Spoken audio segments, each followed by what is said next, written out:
अरे ये क्या मौसम अचानक से चेंज हो गया। मुझे जल्दी से घर चले जाना चाहिए। प्रमोद एक मूंगफली के खेतों में काम किया करता था। वह अपना काम निपटा कर अपने मालिक से पैसे लेता है और घर के लिए निकल जाता है। जाने से पहले घर के लिए साग सब्जी ले जाता हूँ।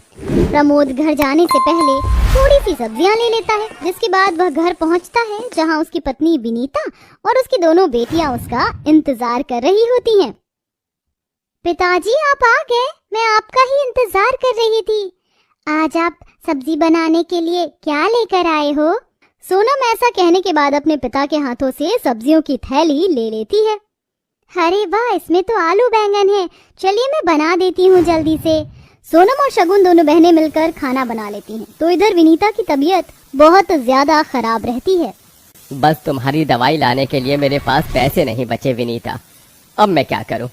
कोई बात नहीं जी, क्या पता सुबह तक मेरी तबीयत में कोई सुधार आ जाए। उस रात सभी लोग खाना खाकर सो जाते हैं। अगले दिन विनीता के कहे अनुसार तबीयत में अपने आप ही थोड़ा सा सुधार आ जाता है और वहीं प्रमोद अपने काम पर निकल जाता है। वह पूरे दिन खेतों में खेती करता है और मूंगफली तोड़कर एक तरफ रख लेता है। उस दिन बहुत तेज तूफान आता है। अरे ये क्या, अभी तो काम भी नहीं हुआ और पहले ही बरसात शुरू हो गई। अब ऐसे में काम कैसे होगा? तभी वहाँ मालिक आता है और सभी को जाने के लिए कह देता है। तो प्रमोद भी बिना पैसे लिए वहाँ से चला जाता है।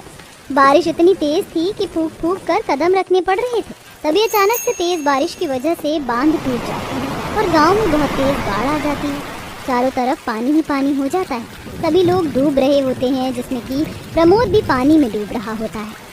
अरे बचाओ बचाओ कोई, अरे बचाओ!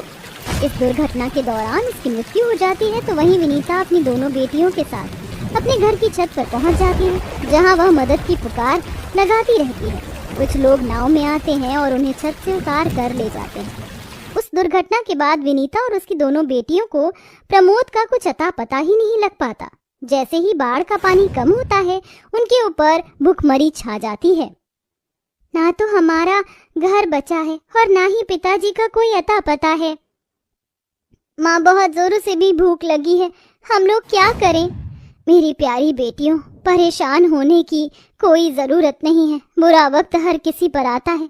शायद अभी हमारे पर बहुत ज्यादा बुरा वक्त आया है, ये भी टल जाएगा, बस साहस रखना होगा।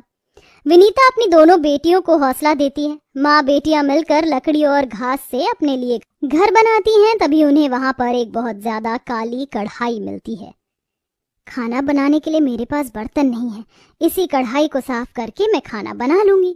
विनीता उस कढ़ाई को उठाती है और उस नदी किनारे ले जाकर पानी से साफ करती है, जिसके बाद वह उस कढ़ाई को लेकर वापस घर की तरफ लौट रही होती है। तभी उसे एक बोरी में बहुत सारी मूंगफली नजर आती है। खाना बनाने के लिए मेरे पास कुछ था नहीं, क्या ही करती। यहाँ पर ये मूंगफलियाँ पड़ी हैं, शायद बाढ़ की वजह से इधर आ गई होंगी। मैं इन्हें ले जाती हूँ, इन्हें ही भूनकर अपनी बेटियों को दे दूंगी, कम से कम कुछ तो उनके पेट में जाएगा। विनीता ऐसा सोचकर मूंगफलियों की बोरी को उठाकर घर ले आती है, जहाँ वह मिट्टी का चूल्हा बनाकर उस पर वही कढ़ाई रख देती है और उसमें थोड़ी मिट्टी और नमक डालकर उसमें मूंगफलियों को भूनना शुरू कर देती है। जैसे जैसे वह मूंगफलियों को भूनती है, वह मूंगफलियाँ पीली होने लगती हैं और उनके अंदर से चमक निकलती है। ये क्या, मूंगफली ये पीली कैसे पड़ गई? दूसरी मूंगफली डालकर उन्हें भूनती है। विनीता उसके अंदर बोरी से और मूंगफली डालती है और उन्हें भूनने लगती है, लेकिन मूंगफली भूनने के बाद फिर से पीली और सुनहरी हो जाती है। उनकी चमक देखकर सोनम और शगुन अपनी माँ के पास आकर कहती हैं, अरे माँ, जरा देखो तो, जो मूंगफली हमने भूनी है वह तो सोने की तरह चमक रही है, कहीं ये सोने की मूंगफली तो नहीं? हाँ माँ, सही बोल रही है सोनम, जरा देखो तो, इन मूंगफलियों को सोने से कम नहीं लग रही। विनीता उन गरम गरम सुनहरी मूंगफलियों को ठंडी करके हाथ में पकड़ कर देखती है। इसके बाद वह समझ जाती है कि यह सोने की मूंगफली है। इस बोरी में तो साधारण मूंगफली भरी हुई है, फिर ये मूंगफली भूनने पर सोने की कैसे बन गई? ये कैसा जादू है? तभी उन मूंगफली से आवाज आती है, हम कोई साधारण मूंगफली नहीं है, बल्कि जादुई मूंगफली हैं, जो परी लोक की परियां खाती हैं। दरअसल परी लोक से हम धरती पर आकर गिर गईं और उसी खेत से हम खेती की तरह उगी। तूफान आने से पहले तुम्हारे ही पति ने हमें बोरी में भरकर बेचने के लिए रखा था। उसे तो हमारे बारे में जरा भी अंदाजा नहीं था, लेकिन बाढ़ के चलते वह बेचारा भगवान को प्यारा हो गया और हम जादुई मूंगफली तुम्हें मिल गई। ये तुम्हारी किस्मत है। ये सुनकर विनीता और उसकी दोनों बेटियां रोने लगती हैं। रोने से कोई फायदा नहीं होगा, हम तुम्हारी किस्मत में लिखी थी। हमारा फायदा उठाओ और अपनी परेशानियों को दूर करो। उस आवाज के बाद विनीता थोड़ी थोड़ी करके सारी मूंगफली भून लेती है, जिसके बाद वो सारी साधारण मूंगफलियां सोने की मूंगफली बन जाती हैं। सोने की मूंगफली लेकर विनीता सुनार की दुकान पर जाती है और उन्हें बेच देती है, जिसके उसे अच्छे खासे पैसे मिल जाते हैं। वह उन पैसों से अपने लिए एक घर और एक बहुत बड़ा खेत खरीदती है। मैं खुद के खेतों में मूंगफली की खेती करूंगी और इन जादुई मूंगफली को भी उसी खेत में उगाऊंगी, ताकि मेरे खेत में और जादुई मूंगफली उग सके और उन जादुई मूंगफली में से हर गरीब और बेसहारा लोगों की मैं मदद कर सकूं। माँ, मूंगफलियों की खेती में हम आपकी मदद करेंगे। हाँ माँ, हम आपको अकेले काम नहीं करने देंगे। पिताजी अकेले काम करते करते भगवान को प्यारे हो गए, लेकिन अब हमारे पास आपके अलावा और कोई नहीं है। हम आपको खो नहीं सकते। अपनी बेटियों की बात सुनकर विनीता उन्हें गले से लगा लेती है, जिसके बाद तीनों माँ बेटियां मिलकर जादुई मूंगफली की खेती करती हैं और इसी के चलते वो बहुत अच्छी खेती करती हैं। मूंगफली की खेती से वह मूंगफलियां निकालने के बाद उन्हें जैसे ही भूनती हैं वह सोने में बदल जाती है और उन सोने की मूंगफली से वह गरीब बेसहारा लोगों की मदद करती हैं।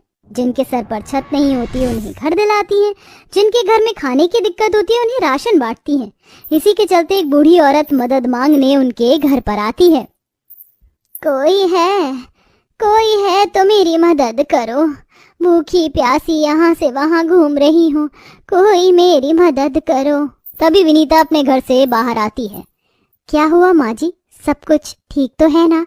नहीं बेटी, कुछ भी ठीक नहीं है। सुना है तुम गरीब बेसहारा लोगों की मदद करती हो।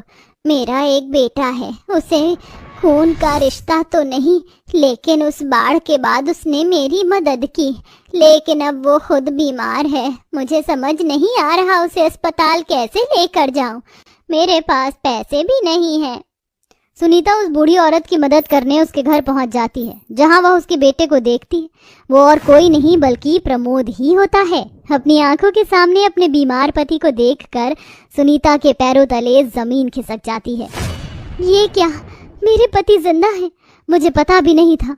हाजी, क्या हो गया आपको? आप चिंता मत कीजिए, आपको कुछ नहीं होगा, मैं आपका इलाज करवाऊंगी।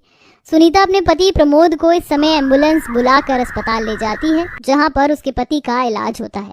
कुछ समय में उसका पति बिल्कुल ठीक हो जाता है, जिसके चलते खोए हुए परिवार को सामने देख प्रमोद बहुत खुश होता है। मैंने तुम्हें कहाँ कहाँ नहीं ढूंढा, मुझे तो पता ही नहीं था कि तुम लोग जिंदा भी हो या नहीं। तुम्हें अपने सामने देखकर बहुत खुशी मिल रही है, लेकिन यह बूढ़ी औरत कहाँ है?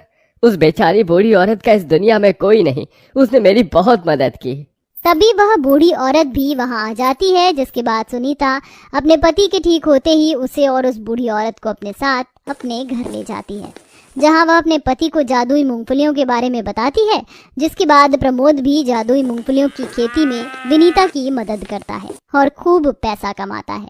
अब वह पूरा परिवार एक साथ एक ही घर में खुशी खुशी रहने लगता है।